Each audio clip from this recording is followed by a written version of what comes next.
né? A gasolina, até então, era um subproduto do petróleo que era considerado que não servia para nada.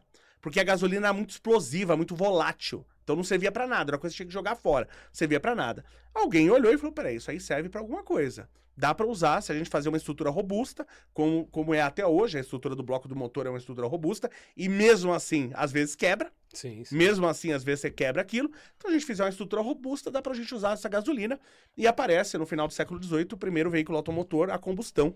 Né? Menos de 1.000 quilômetros de rodovias pavimentadas antes do regime militar. Ou seja, é nada. No Brasil. Nada. No Brasil. É menos de 1.000 quilômetros, tá? Menos de 1.000 quilômetros. Eu fui daqui pra Bahia dirigindo, são 2.000 quilômetros. Só daqui pra Bahia. Tá? Então a gente não tinha nada de pavimentação antes do regime militar, né? E... que é estradas macadamizadas? O que é isso? Macadamizadas? O país tinha aproximadamente 805 quilômetros de estradas macadamizadas e 104 quilômetros de estradas de concreto. Um professor de civil me falou sobre isso e eu esqueci. Eu já comi um sorvete de macadâmia. De macadâmia. Mas... Pega isso aí depois que é legal. Vou pesquisar. Então, aí, o que acontece? Aparece essa taxa justamente para você ter rodovias no Brasil. Como eu falei, nos Estados Unidos, quem ia financiar a estrada, os que iriam financiar eram os construtores de veículos. Era a Ford, quem tinha na época? O cara tem interesse, né? Era a Ford, porque como é que você vai comprar um produto, igual, pra você comprar um celular, você não precisa de torres de transmissão? Lógico. Quem é que tá pondo essas torres de transmissão? É o Estado? Não. Não, é a iniciativa privada. Lógico. A mesma coisa ia ser feita com carro. Quem que ia construir as estradas? Quem Era a quer vender iniciativa carro? privada. Quem Então, quer vender? você vai comprar o carro porque você pode usar ele para vários lugares. Igual o Elon Musk encheu os Estados Unidos de pontos de recarregação. Uma estrada cheia de britas. Isso. Boa. Eu imaginei algo É um tipo de pavimentação rodoviária que utiliza brita e cascalho para criar só uma que não tem superfície um resistente asfalto. e durável. Não tem estrutura Várias camadas. asfáltica. Eu lembro do professor civil ter falado esses detalhes. Eu imaginei que era alguma coisa assim de cascalho, mas eu fiquei na dúvida e fiquei quieto. Bom, imagina que hoje fossem as empresas, as construtoras, as indústrias automotivas que cuidassem das rodovias. E aí, claro, que eles iam cobrar esse valor no preço do carro. E o carro não teria imposto. Você acha que o carro seria mais barato ou mais caro? Muito mais barato. Absurdamente mais barato. Então, tudo que você deixa para o poder público, o preço vai lá em cima. Então, o poder público pegou isso como era no passado. No passado, quem que fazia a transmissão, por exemplo, as linhas de transmissão para telefonia? Era o Estado. Você pagava o preço de um carro numa linha telefônica, hoje você paga R$15 no chip que tem a linha telefônica, ou é de graça quando você compra o aparelho, né? Então, você pagava o preço de um carro pra você ter. Se fosse o valor hoje, sei lá, eu lembro de ter comprado a linha telefônica na época, eu era moleque ainda, comprei... Meu pai comprou com uma herança dele, vendeu a casa que era dos meus avós, ela a parte dele, ele comprou uma linha telefônica. Hoje, 4 anos depois, acabou. Hoje eu... Minha mãe fez mais ou menos a mesma coisa. Hoje eu chuto que ia ser uns R$50 mil. Pensando aqui rápido, fazendo uma atualização rápida. Meu pai pagou rápida. R$3.500 foi R$3.500 mais ou menos. Meu, mas isso quem tinha linha telefônica, tinha pessoas que tinham 2, 3, usava como comércio. Mais ou menos isso deve ter sido mais ou menos em 1998. Então, de 94 pra cá... Quando meu pai comprou em mais ou menos em 1998. Não, 98 tava acabando já. Então deve ter sido 98. Eu lembro que eu comprei, assim, 97. Na planta... né? Eu paguei acho que praticamente R$5 mil na linha na época, você comprando pra depois receber, né? Que era um plano que tinha lá, tipo assim, eu lembro disso aí. Plano de expansão, que chamava, né? Eles falavam. R$5 mil. Quer dizer, atualizando pra hoje, o real perdeu 90% do valor, seria próximo dos R$50 mil. Sim. Né? Uns R$50 mil. Imagina, sim. Você pagar uma linha telefônica o preço de um carro, por R$50 mil. Porque o Estado que fazia a expansão das linhas. Hoje não. Quem que leva a fibra ótica pra levar a internet até a sua casa? Os caras saem na porrada pra levar. Então, a iniciativa privada que faz isso, a instalação hoje é de graça, né? Via de regra, e você paga aí por uma internet R$100. Então, olha o absurdo, né? Que é você deixar pro Estado fazer as coisas, né? Então, essa taxa começou na década de 1960, e a desculpa era o quê? Qual que era a desculpa? Porque ninguém queria essa taxa, ninguém queria pagar essa taxa, e ela não era o absurdo que é hoje.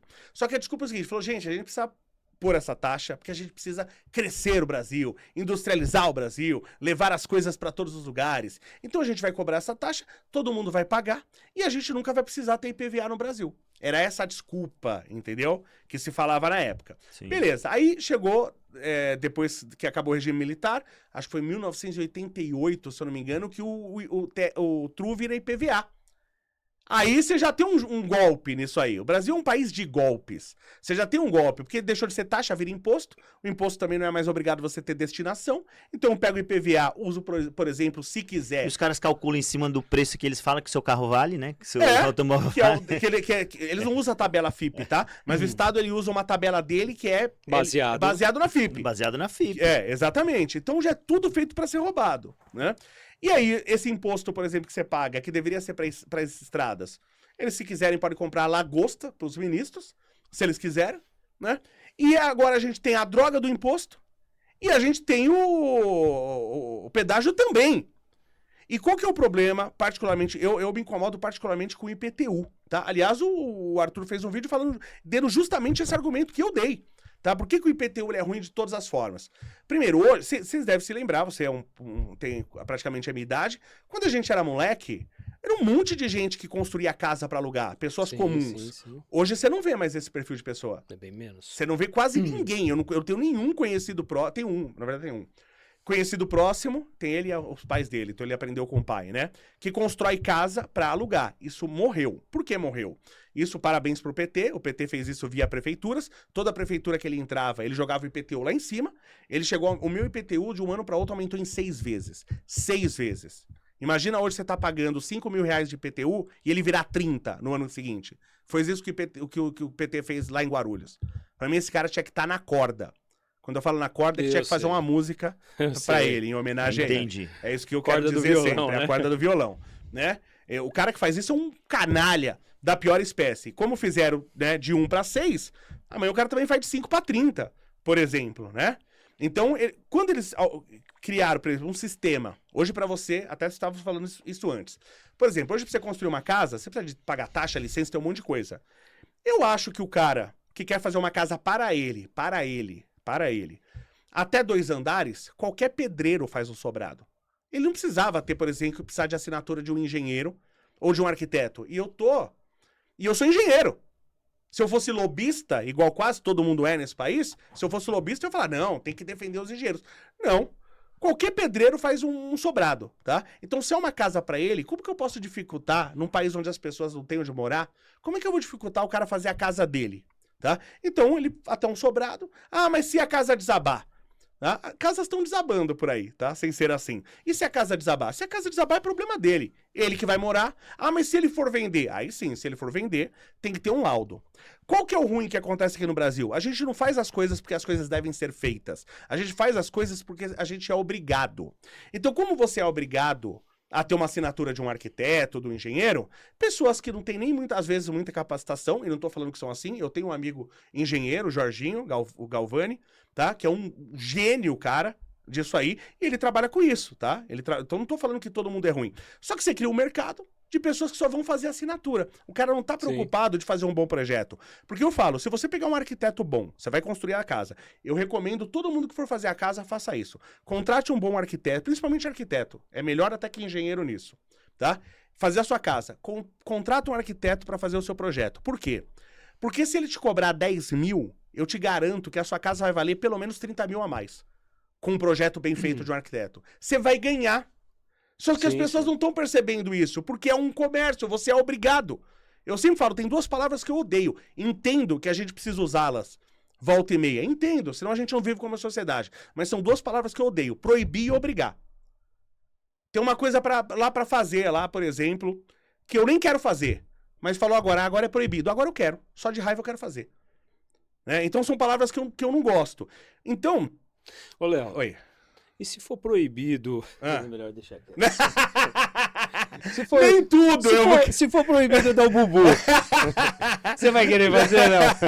O pessoal já brinca, fala que é o movimento bumbum livre, né? É. Eu falo, lá é todo mundo bumbum livre. Quem tá com o bumbum ocupado é em outro movimento. É o bubu. Se for proibido liberar o bubu, você vai querer, né? Ó, mas vamos lá. Né? Você vê, você criou uma baita dificuldade hoje para as pessoas construírem casas, as pessoas estão construindo mais casas para alugar. Por quê? Porque IPTU, entre as taxas, licenças e tal, o IPTU é caro. Então você tinha o cara que ele tinha às vezes 5, 6 vezes 10 casas para alugar. Hoje, esse cara, se ele tiver 10 casas pra alugar e 5 não estiverem alugadas, esse cara se ferrou. Porque ele gera uma dívida de IPTU absurda, que ele não consegue pagar. Então você diminui a oferta de residências, é lógico que o preço do aluguel vai na lua. E aí o cara começa a construir e vender casa. Isso! Né? E aí o cara que não tem dinheiro para comprar, ele tem que alugar, né? E aí, só que aí você tem o controle. Quando começou isso com as construtoras... Inclusive o aluguel. Isso vai ter menos casos bancos, né? Porque ofertas. aí começa a financiar e tal. Quando você deixou na mão das construtoras, inclusive você criou um ambiente favorável para eles controlarem o preço. O preço Gente, casa que era vendida há pouco tempo atrás, a R$200 mil, está sendo vendida a R$1,5 milhão. E o IPTU é só após o habite, não é? Que paga. O IPTU que eu saiba, assim, aí eu não tenho tantos detalhes Porque eu acho que os caras dão até uma segurada para já não pagar. Mas rapidinho, só pra gente, pro pessoal entender tudo. Todo o tempo do mundo, Léo. Então você já tem a questão de que as casas e os aluguéis ficam absurdamente caros. E o IPTU é um dos responsáveis por isso. Não, tem a certeza. A certeza, né, porque você diminui a oferta absurdamente. Então você já tá pagando um aluguel caro ou o preço de uma casa cara por causa do IPTU.